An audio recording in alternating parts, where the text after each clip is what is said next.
I'm Rob. And I'm Louie. And this is the Everslaught VR review by Barefoot Gaming.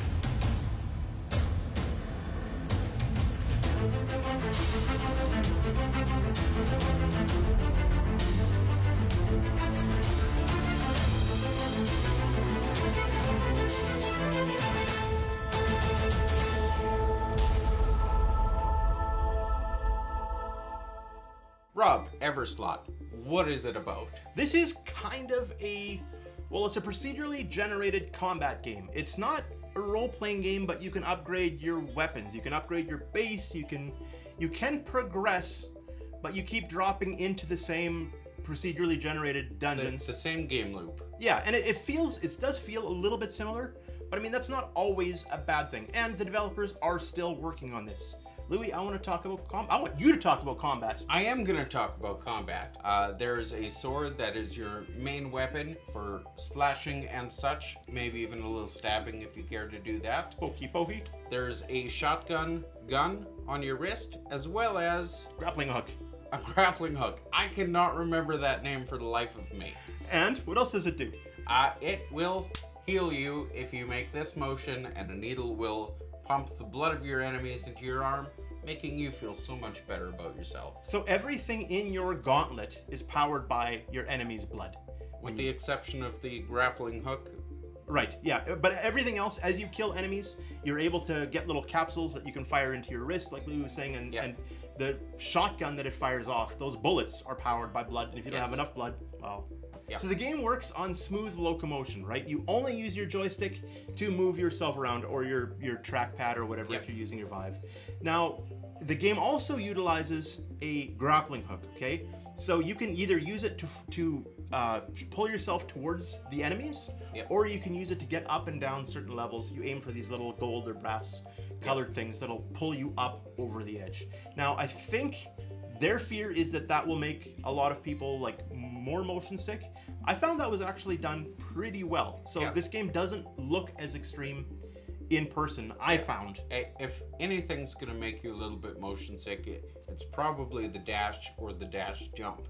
Right, and that's really important to keep in mind, is you've also got the ability to jump and dash at the same time. Sometimes you'll have to jump over a wall to get into another room type thing, but it's not too bad. Now, this game goes for $20 US, 23 Canadian. Louis, I want some pros, some cons. Do you recommend this game, and why? Some of my pros are, there are lots of different swords, so you get something that's constantly changing its look in your hand, so it doesn't get too boring that way. I really like the gun.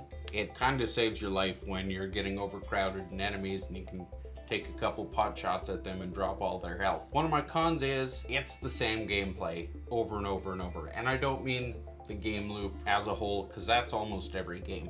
But I mean, I will back myself into a corner, and I will do this. Now, that's how I defeat everybody. I'm gonna interject that they are smart with their combat style. Like, you can slash as much as you want, but Louis actually figured this out first, in the sense that every swing doesn't necessarily hit. They're actually preventing you from waggle killing enemies.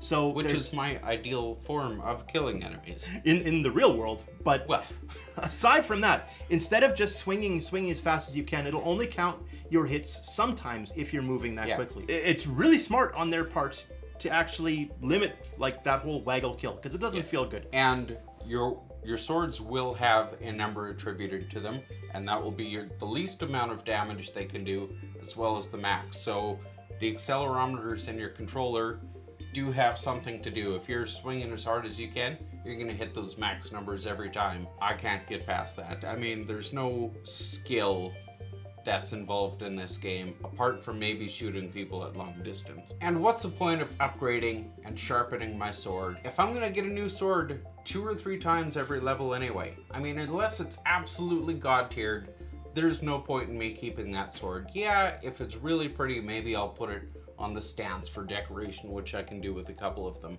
But if I'm constantly getting new swords, why am I spending so much gold on it? I can just save that gold to do better things with, even if I never use that gold. It doesn't have enough going for it. Rob, what about you? Pros and cons? Pros, graphics. This game looks fantastic. They did a really good job, especially in their outside environments. The inside stuff looks okay, but even there, like, it looks better than a lot of stuff that's on the market right now. The enemies look good.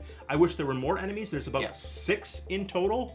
But again, the developers are actively working on this, and I expect more enemies will get added. Weapons. Like Louis was saying, it gets boring. It gets boring swinging with just the sword and having the gauntlet. The gauntlet is neat. I feel adding something like a shield would be massive. Yes.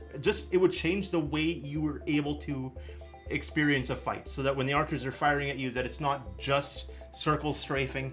I like the fact that the archers are smart. Like, the AI is pretty good in this. Yep. Archers will run away from you, whereas the combat guys, like the melee guys, will just come directly at you and try to beat you up. So when you back into the corner and all the melee guys are at you, the archer's going to stay in the back, picking you off, making it more difficult to kill them, meaning you have to circle strafe. And I've struggled with this because there are other games that are like a rehash like this. They've got like their version of the Creeper, the guy that has the explosive strap to his back. Yep. And I mean, one of our favorite games is In Death.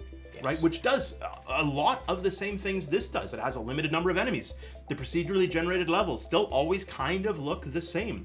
But it's skill-based. It's skill-based, and it's hard to do skill-based with a sword when it's just a swing, right? So yeah, adding axes will help, adding hammers will help, all of that will help, but there's not enough interest for me to upgrade my layer alone. Yeah.